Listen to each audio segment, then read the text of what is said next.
with the times. Honourable Anthony Albanese, the Prime Minister of the Commonwealth of Australia, Honourable Josiah Boreng Bainimarama, the Prime Minister of the Republic of Fiji, I take this opportunity to welcome you to this launch for the Maritime Essential Service Centre project that will be underway in a few months. I also would like to acknowledge the presence of the Minister for International Development, Pat Conroy, the Australian High Commissioner to Fiji, Excellency John Fix, and also the Defence Advisor to Fiji.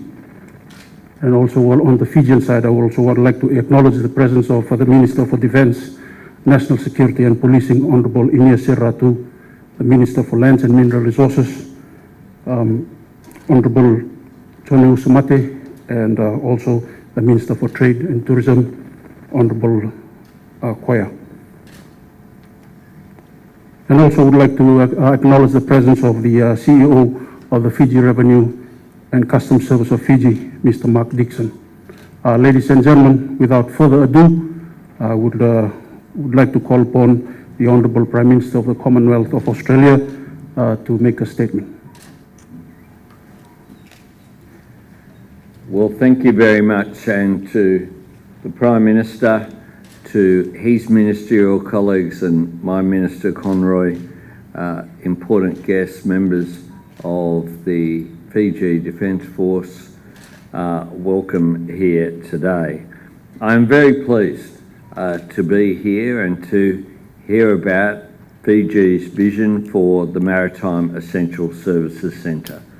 And this is, of course, the next step in our Vuvale partnership, a very important step and a great example of the cooperation between Fiji and Australia that is resulting in benefits for both countries.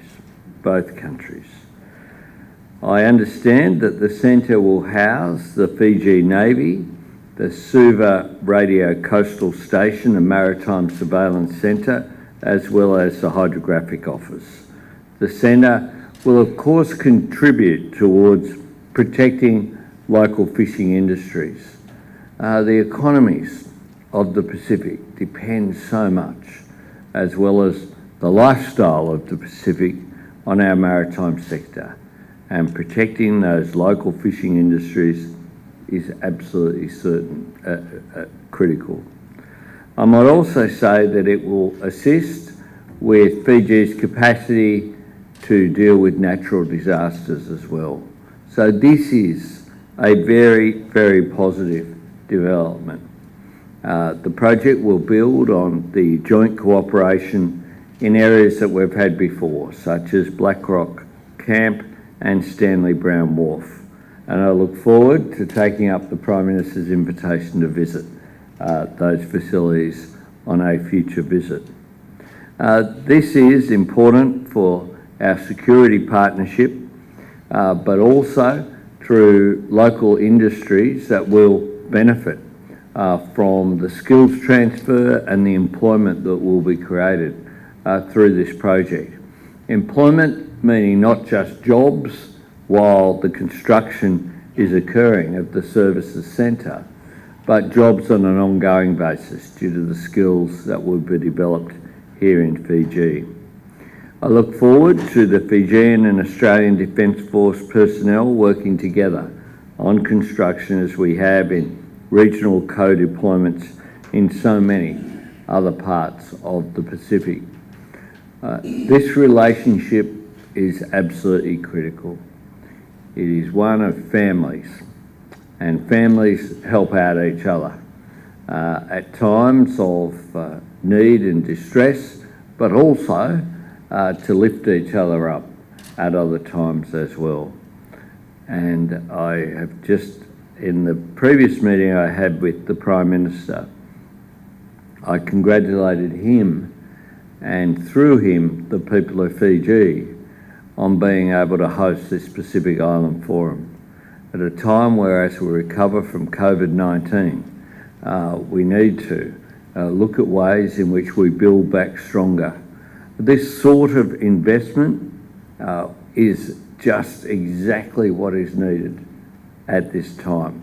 Something that creates economic stimulus and activity in the short term, but leaves a lasting legacy. And it will be a moment of great pride when the project is completed, a moment of great pride for Fiji, but also a moment of great pride for my country of Australia for having made such a positive contribution. Thanks very much.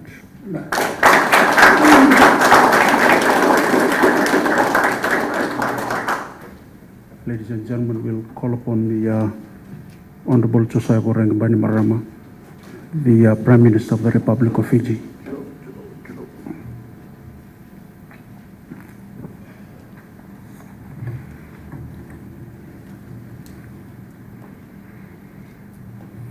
The Prime Minister of Australia, Honourable Anthony Albanese, Cabinet Ministers, Commander of the Republic of Fiji Military Forces and senior officers of the RFMF and Fiji Navy, senior government officials, members of the media corps, ladies and gentlemen, Bula Vinaka, and a very good evening to you all. Prime Minister, I've worked on the water since I was a boy, and as a former naval officer and commander, I'm very glad to be here to launch the construction of Fiji's new Maritime Essential Services Center with you. Prime Minister, let me also welcome you to Fiji. Early this year in March, I was pleased to officially open the Blackrock Peacekeeping and Humanitarian Assistance and Disaster Response Camp, another major project aimed at strengthening Fiji's defense and security that was only made possible through the support of Australia. This Maritime Essential Services Center is set to become a crucial pulse point from which we will be able to better monitor Fiji's waters, secure our blue economy from internal and external threats, and undertake the expansion of our maritime protected areas in our journey towards achieving 100% ocean sustainability, just to name a few. The center will, of course, house the Republic of Fiji's Naval Headquarters, the Fiji Hydrographic Office, the Fiji Joint Rescue Coordination Center, the Fiji Maritime Fusion Center, and the 3DP Super Coastal Radio. As a large ocean state, our ocean is the beating heart of our way of life, our livelihoods, and our society. And I'm proud to be here at the launch of the construction of a historic project that will help us better protect the beautiful life-sustaining blue highways of our homeland. As I've said from the UN Ocean Conference, Fiji is investing heavily in our blue economy, in which we intend to create 100,000 new jobs by 2050, more than a tenth of our current population. We recognize fully that an ocean economy depends on a secure ocean above all else. Centralizing and updating our maritime operations will mean more efficient surveillance of the 1.3 million square kilometers of EEZ overseen by Fiji's naval and maritime forces, thereby, of course, helping us combat illegal, unreported and unregulated fishing, and allowing us to progress our blue food-related economic development. We are a sovereign country. All other governments must respect our territorial waters, and we look to every available means of support to help us implement the world-leading protection we intend to enforce in our patch of the Pacific. No exploitation, no degradation, no more treating the ocean like a dumping ground or a punching bag. Improved surveillance also translates into more efficient search and rescue operations, improved coastal radio transmissions, more thorough hydrographic survey services, and greater maritime security, not least of which is the fulfillment of our obligations under various international laws and conventions and regional arrangements. The creation of the Maritime Center is estimated to be completed in 2024, and I understand will inject around $56.2 million. into the economy, creating more than 445 jobs across the nation. Good blue jobs that are purpose-built for the future every Fijian wants for ourselves and our children and grandchildren. So, on behalf of the people of Fiji, I would like to express our sincere gratitude to our Australian Vuvale for your ongoing support, your efforts towards helping Fiji advance securely and sustainably, and your invaluable friendship. We are honored to have you here at the launch of construction and hope to give you a tour of the center in 2024. With those few words, I now officially launch the commencement of the Maritime Essential Services Center. And I would just like to let you know, Mr. Prime Minister, the Ministry of Defense and Commander of the Military Forces has asked that this center be named after me.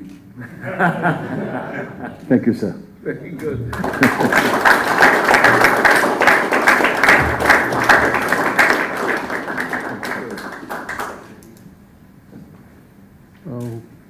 We'll now, excuse me, we'll now ask the two Prime Ministers to move to the model and to unveil the model.